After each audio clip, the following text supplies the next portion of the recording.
Bonjour, très chers frères et sœurs. Merci de me recevoir chez vous. Je suis votre frère, le docteur Raphaël Ekamba. Alors, nous sommes en train de partager sur la doctrine de l'imposition de main ou la façon, la manière de transférer quelque chose, de transférer la puissance de Dieu ou de transporter la puissance de Dieu. Et cela se passe par nos mains. Pourquoi? Parce que Dieu, nous sommes des instruments entre les mains de Dieu et Dieu va utiliser tes mains pour bénir les gens. Par exemple, aujourd'hui, je vais vous montrer comment par nos mains, Dieu peut bénir une autre personne. Par ses mains ici, Dieu peut bénir une autre personne. On peut transmettre les bénédictions. Alors, l'histoire se trouve dans Genèse chapitre 27, versets 1 à 29. Tu dois lire.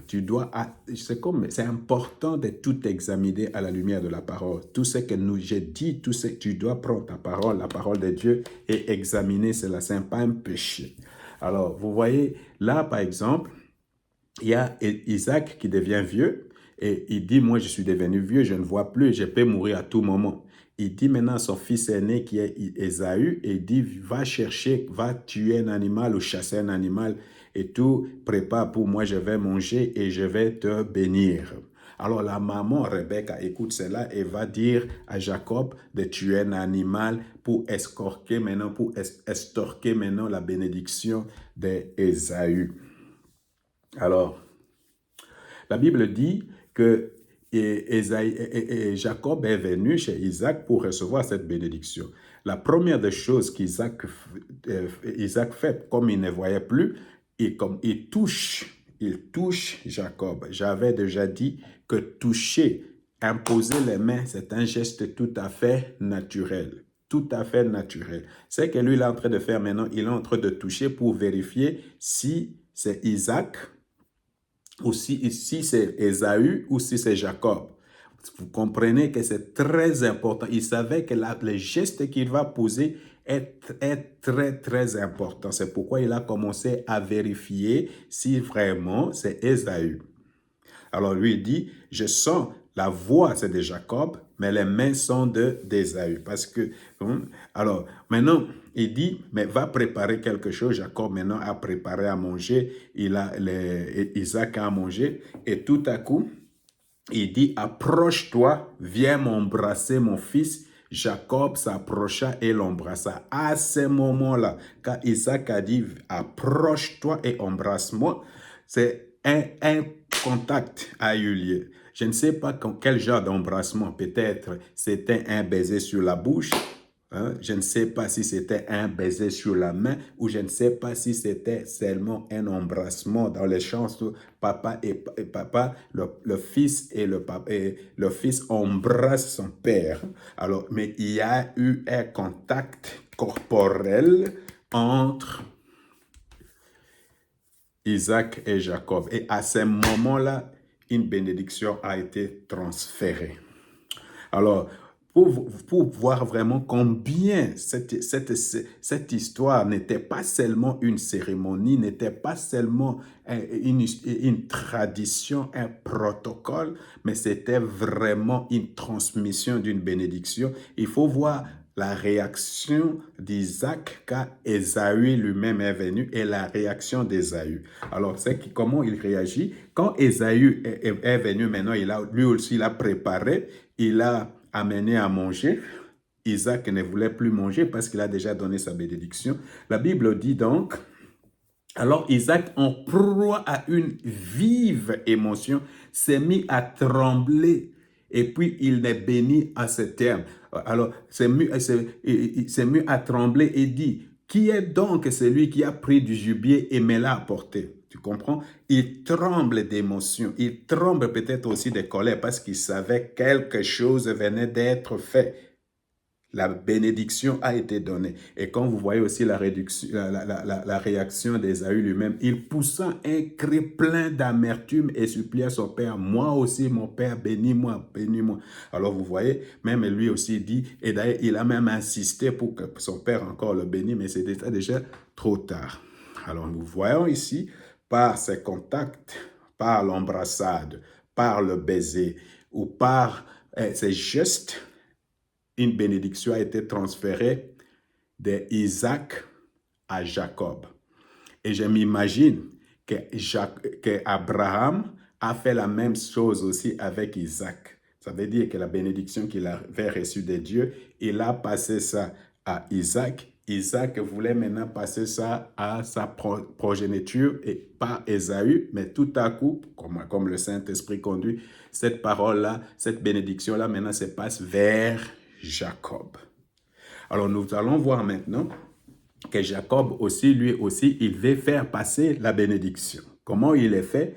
Il est aussi devenu vieux et tout à coup, il voulait bénir. Alors, il faut écouter Genèse chapitre 48, versets 1 à 5. Puis après cela, on va parvenir à Jacob que son père était malade. Il prit avec lui ses deux fils, Manassé et Ephraïm, en annonçant à Jacob que son fils Joseph venait le voir. Israël rassembla ses forces, et lui aussi il était vieux, rassembla ses forces et s'assit sur sa couche. Jacob dit à Joseph, les dieux tout-puissants m'est apparu, les dieux tout-puissants m'est apparu à Luz, au pays de Canaan, et il m'a béni. Il m'a dit, je te rends fécond et multiplierai, je te ferai devenir une multitude de peuples, et après toi, je donnerai ce pays toujours en propriété à tes descendants. Et maintenant, les deux fils qui sont nés en Égypte, à mon arrivée ici, je les adopte comme miens. Ephraïm et Manassé seront mes fils au même titre que Ruben et Siméon. Maintenant, Jacob adopte les deux enfants de Joseph. Qu'est-ce qui va se passer maintenant? Lui aussi va faire la même chose. Amène tes deux enfants et moi, je vais le bénir. Alors, à ce moment-là, tu vas voir d'abord la réaction de Joseph, le premier ministre d'Égypte, au devant de son père. La Bible dit, il s'est approché, il s'est mis par terre, il s'est mis par terre au devant de son père. Vous savez, quelquefois, c'est ce que la Bible dit, nous devons honorer nos parents, nous devons respecter nos parents. Ça ne veut pas dire que nos parents font toujours les choses bien, mais il faut les honorer. La Bible dit, avec cela est liée une grande bénédiction. C'est la première leçon. C'est très important qu'on honore nos parents. Et voilà, quelque chose se passe. Maintenant, et Joseph prend Ephraïm, qui est l'aîné, et les met à la main droite de Jacob, et il prend Ephraïm, qui est le jeune, le deuxième, il les met à la main gauche. Alors, il se passe quelque chose. Jacob, qui ne voyait plus, et c'est ça, quand l'imposition des mains conduit par le Saint-Esprit, il se passe des choses. Alors voilà, lui maintenant qui ne voyait même plus, qui ne savait pas, qu'est-ce qu'il a fait? Il a renversé, il a croisé ses bras, la main droite est tombée sur le jeune Ephraïm et la main droite est tombée sur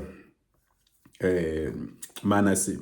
Alors tout à coup, Joseph remarque cela et ça l'a déplu. Il a dit, papa, mais qu'est-ce que tu fais? Pourquoi tu fais quelque chose comme ça? Et son papa dit, je sais ce que je sais, je sais ce que je suis en train de faire, mais lui aussi, Manassé, l'aîné, sera aussi béni. Alors, au travers de ces gestes de Jacob, la bénédiction qu'il a dit tout à l'heure, que Dieu lui avait donné à Luz quand Dieu l'a apparu, passe de Jacob à Ephraïm. Vous comprenez? D'abord, Jacob, de Isaac, de Abraham à Isaac, de Isaac à Jacob, de Jacob à Ephraïm. Comment ça s'est transmis? Par imposition de main. Alors, vous voyez, la leçon, c'est que nous devons tout faire pour chercher la bénédiction de nos parents. Surtout la bénédiction de papa, du père. Même si vous n'êtes pas à bon terme, cherche à recevoir la bénédiction de ton père. Papa, bénis-moi. Ou même les deux, maman et papa, bénissez-moi. Vous comprenez? Cette bénédiction-là est vraiment effective et elle va se manifester dans ta vie. Alors, c'est très important. C'est comme ça que une bénédiction passe d'une génération à l'autre.